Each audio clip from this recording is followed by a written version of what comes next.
So I just had a funny thing happen with my Relay account. I didn't know this was possible, and I suspect I'm not the only person who didn't know. So I'm just making a quick video to show you. I had, and still do, I have a checking account that I've called Gentle Frog Checking for Videos.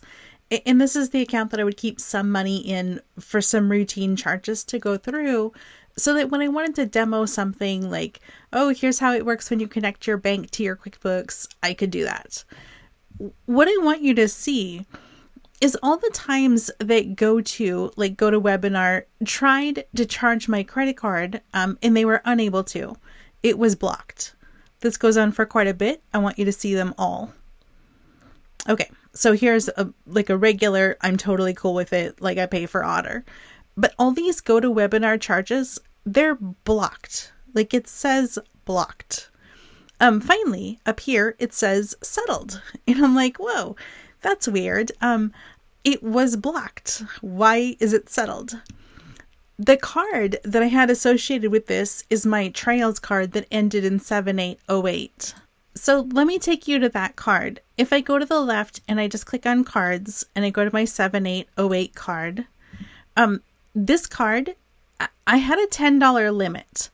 I said, I want to set up a spending control. I want to make it so that this card, no charges above $10 can be processed. So we can see that there's this $10 limit. We can see the charge of $385 that went through. Let's go ahead and see all transactions. This is what I was showing you a second ago. Here's all the times that charge was blocked. What really happened is that I set up my GoToWebinar account like 10 years ago when I had a client up in Alaska. I needed to log into their computer. I used LogMeIn. I've since stopped working with them. He's retired. I don't need this anymore.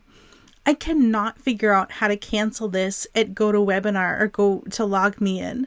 I've tried. I followed the instructions. I'm just like, I don't have time to beat my head against the wall trying to figure this out. So I'm just going to change the credit card on file to a credit card with a $10 limit, and it won't get processed and I won't have to worry about it. That's not true. So I called Relay and I'm like, hey, what happened here? Why does it go through even though my limit is $10? There was a bunch of back and forth, but Relay basically said you signed up for something with a recurring subscription, so that overrides the limit that you've set up.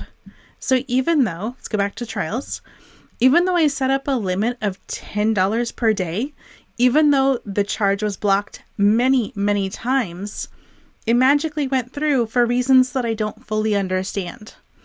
So what I've done is I've moved my money out of Relay and I'm changed. I said, okay, well, this credit card is linked to a bank account called Checking for Videos. I just wiped that account out. I just moved it all to zero. As my subscriptions come up, I'm just going to move it back to my mileage card and take it off my Relay card. I completely misunderstood how these $10 or whatever limit I set, I misunderstood how limits worked. I thought that I could set a limit and that would make a difference. It would prevent stuff from getting charged. That's not true, apparently. So, as you can tell by the name of my card, I used it for Trials, to sign up for Trials, to make sure that if I had trouble canceling, it would be fine. But now I realize that that's not true. So I'm taking care of it on my side. I'm just, taking the money out of the account. But I'm making the video because maybe I'm not the only person who didn't understand how this works. In a perfect world, you would 100% be able to call or email or cancel. But no joke, I cannot figure how to cancel LogMeIn. So this was my solution. And a year from now, they won't be able to charge my credit card for sure. Okay, I hope this helps you. Thanks. Bye.